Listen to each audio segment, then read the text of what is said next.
Welcome, everybody. This is Susan McConnell, your dangerous conversations for the timid here today. You're a LinkedIn champion and reserve specialist.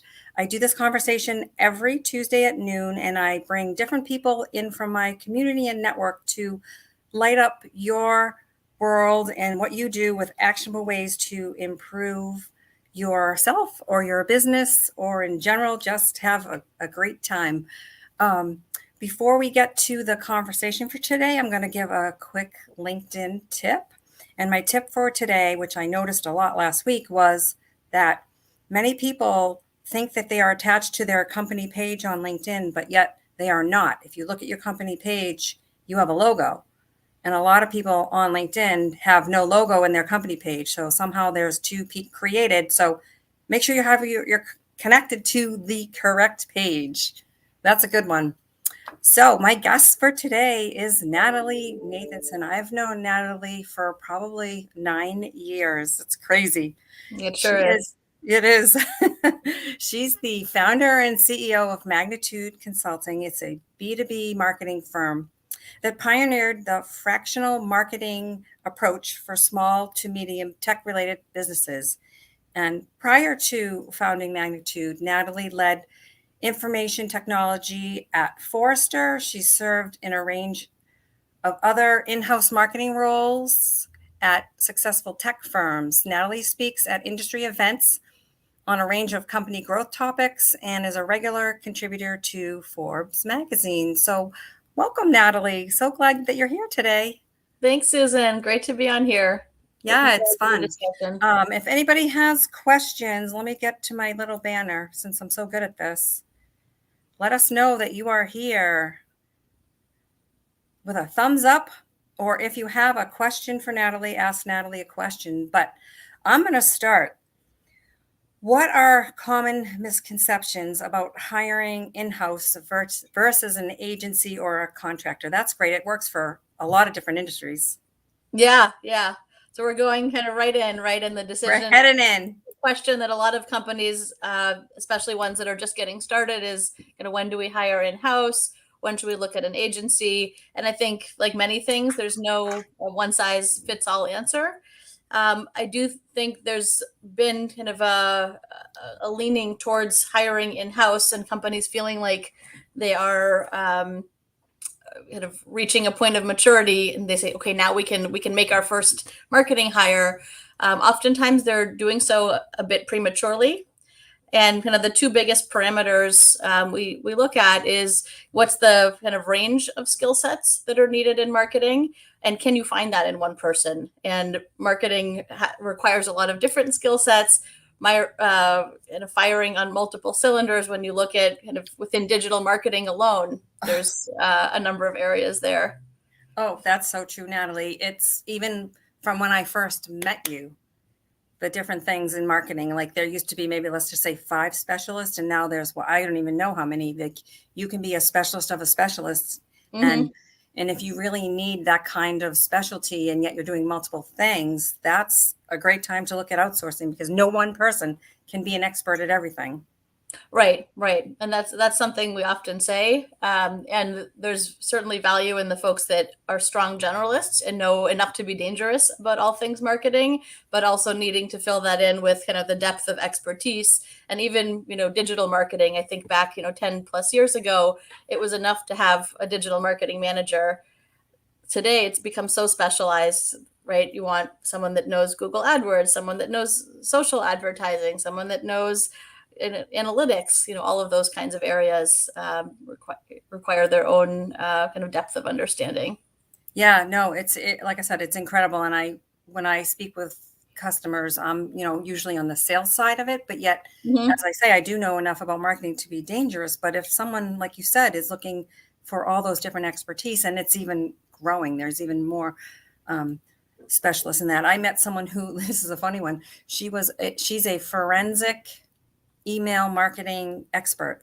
So if your email marketing goes into spam, or you've been spammed, she's the one that tries to get you out of spam jail. Mm-hmm. So I thought that was Yeah. I was like, what?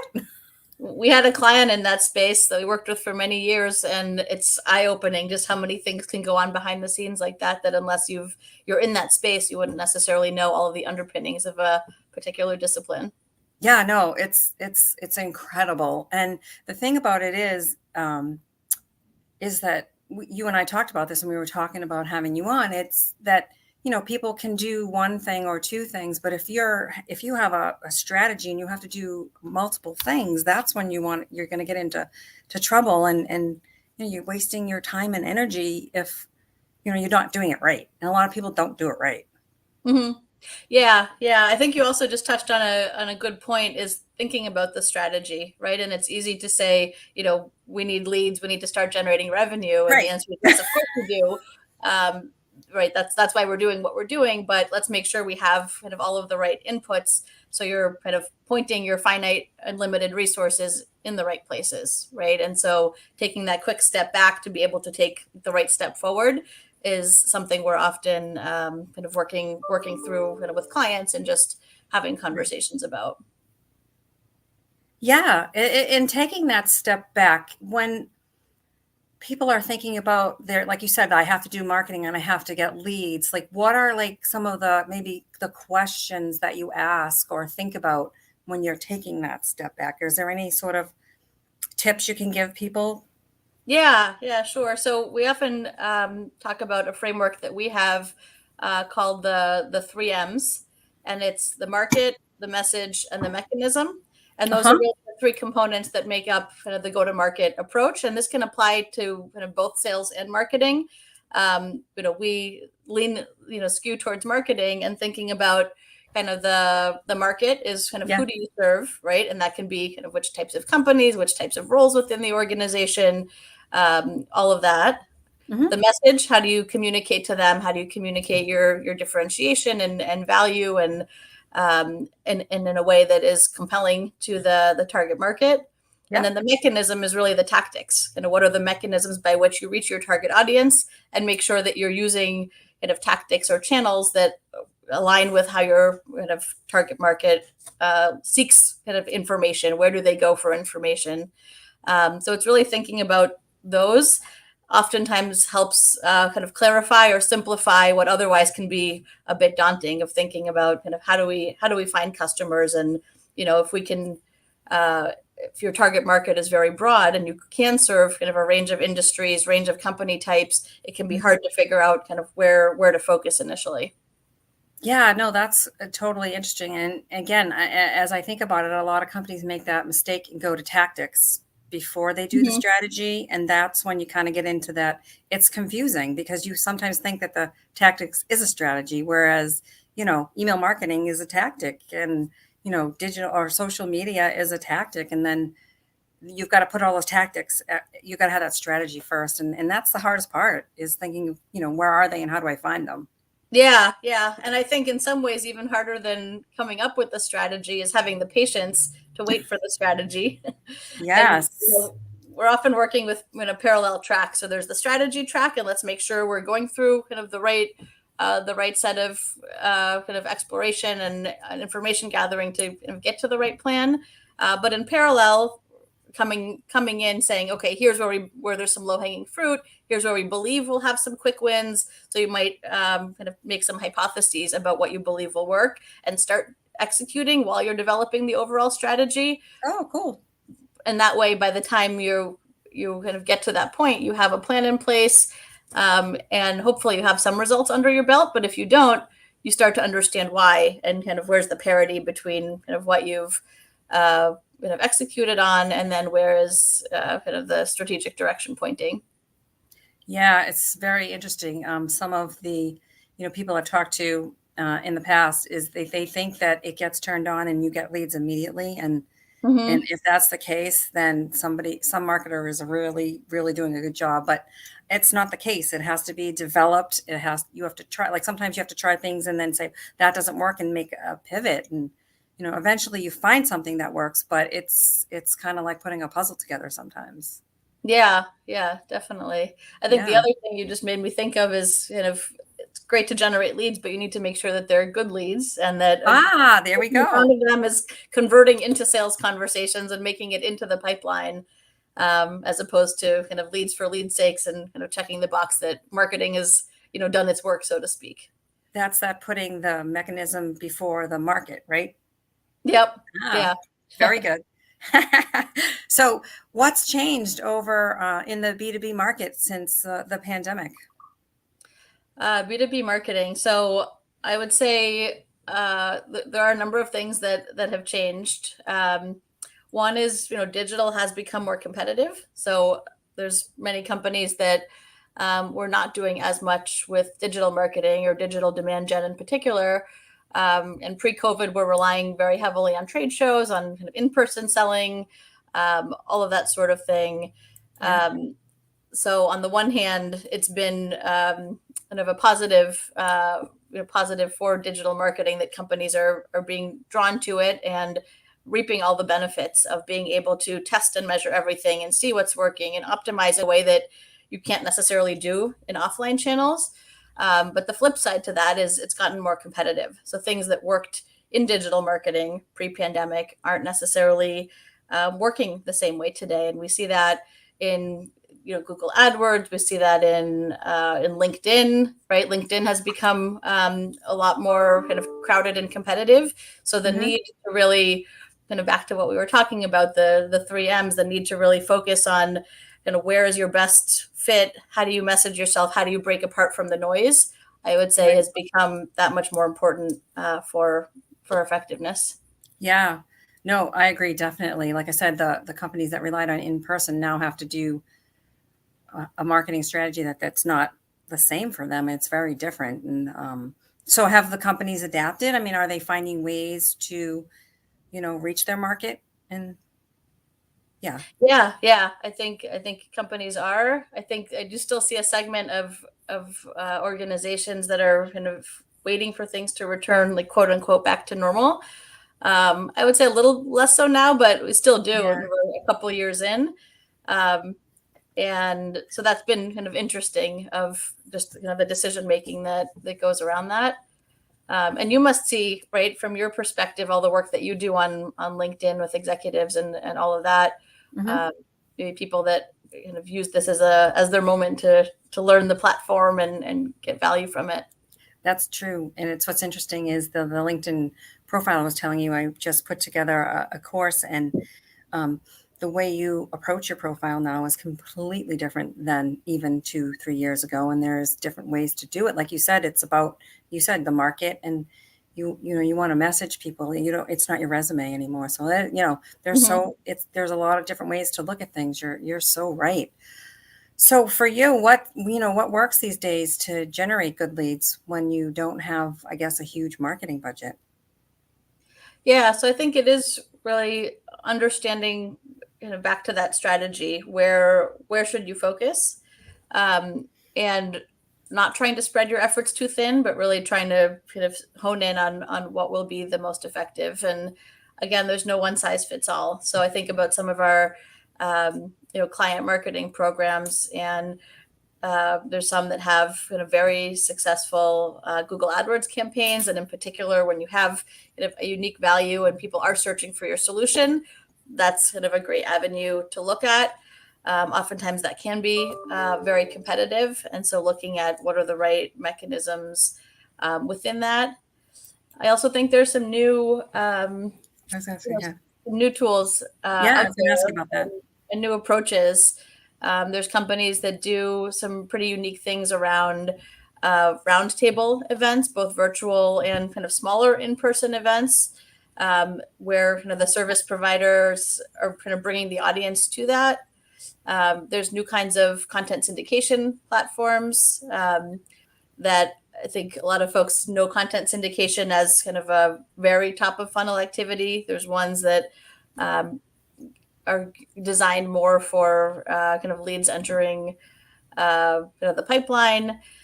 So different things like that I would say are always good to look at, but also looking back to things that you tried in the past that maybe didn't work, And we always say, don't blame the tactic, reconsider the execution, and breathing new life into a tactic that's been done before, but doing it differently, and doing it with more of a concerted effort across that the targeting, like the market message and mechanism.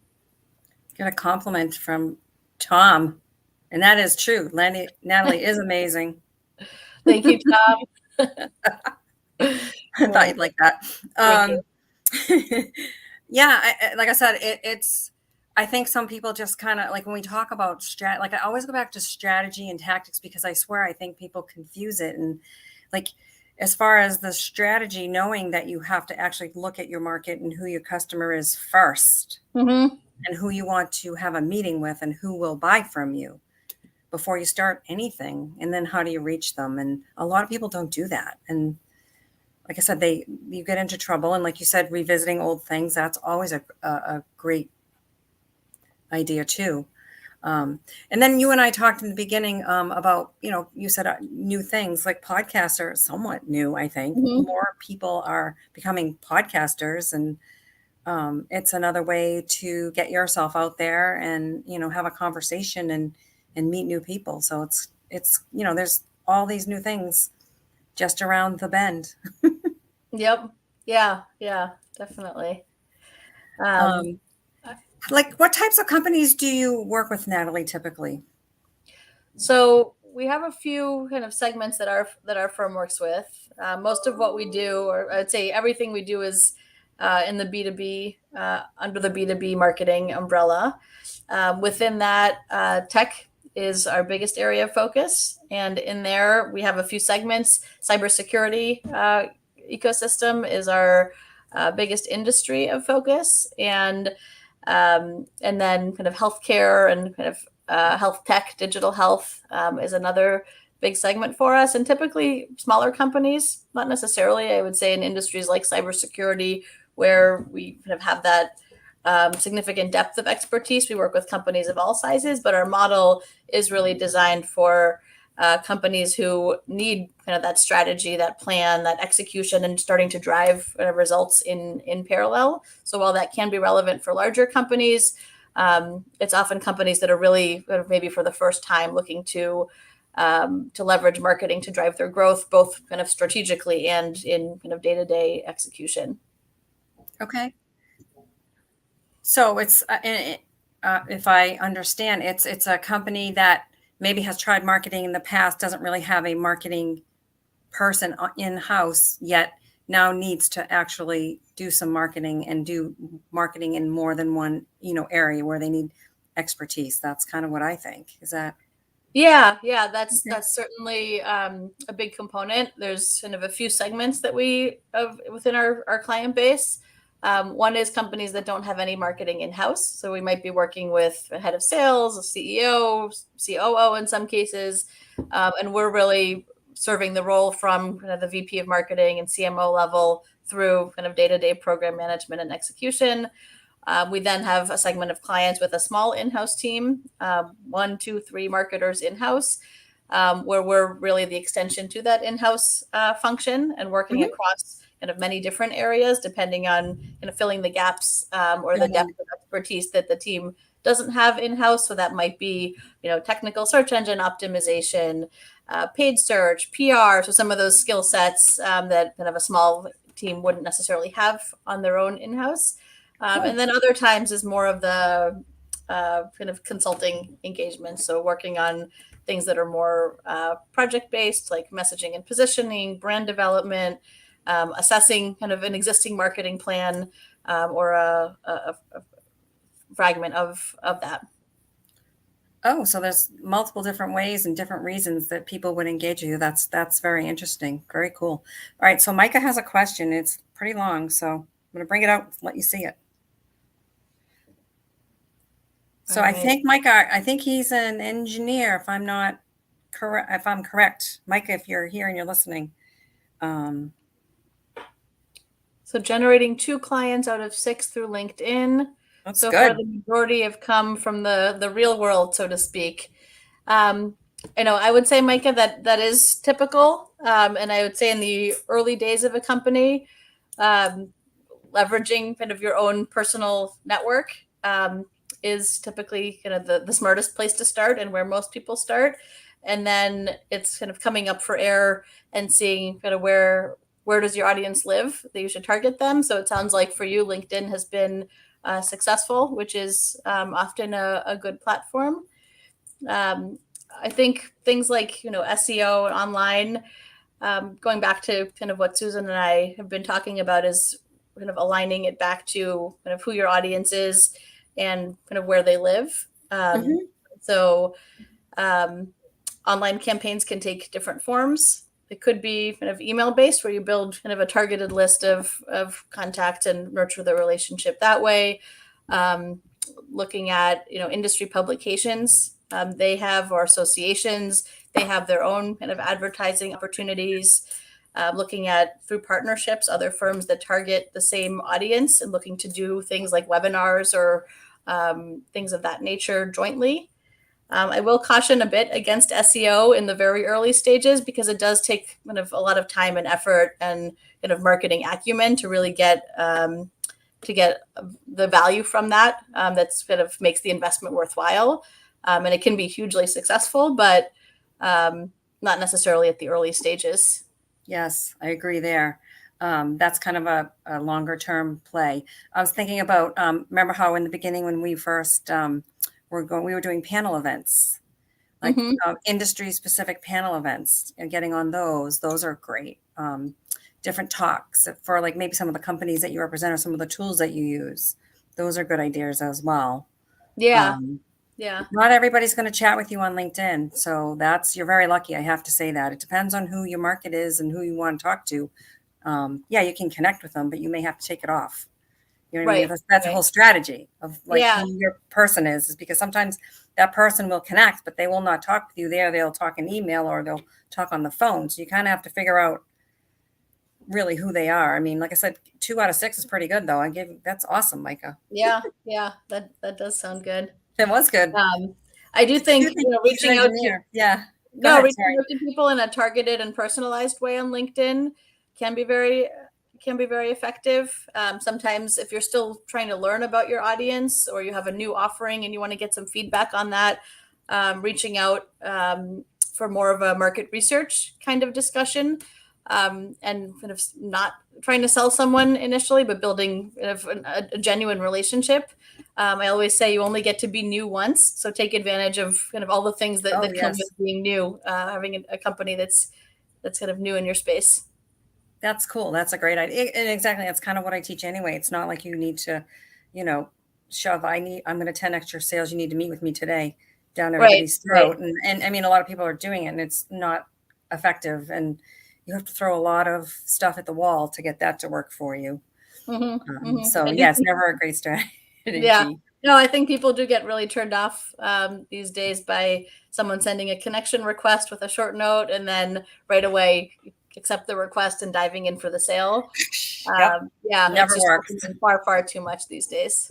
Yeah, no, it's interesting. I find the same. And like I said, not everybody's going to speak with you there. And like you said, everything has become so crowded. So you have to come up with one using, your personality and what you have and what your brand is and your messaging to be different. And that's so hard. And I was looking at a post this morning where the person was talking about, mailing somebody something now. So you mean, different things that used to be that you don't do anymore are, can come back. You have a smaller people, and then you really concentrate on them and you take care of them and you show them that you care. And so it's different strategies.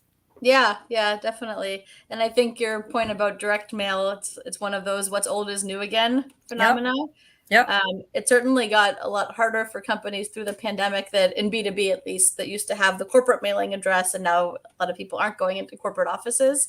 But there are services out there that can do direct mail for you, and all they need is an email address, and then they prompt the user to fill in their own address. So you did that for Christmas. That was awesome. Yeah, we did our holiday gifts that way rather than having to chase down everyone in our ecosystem and make sure we have their home address. That was really good. At first I thought it was a spam, and then I was like, whoa, Natalie, that's very cool.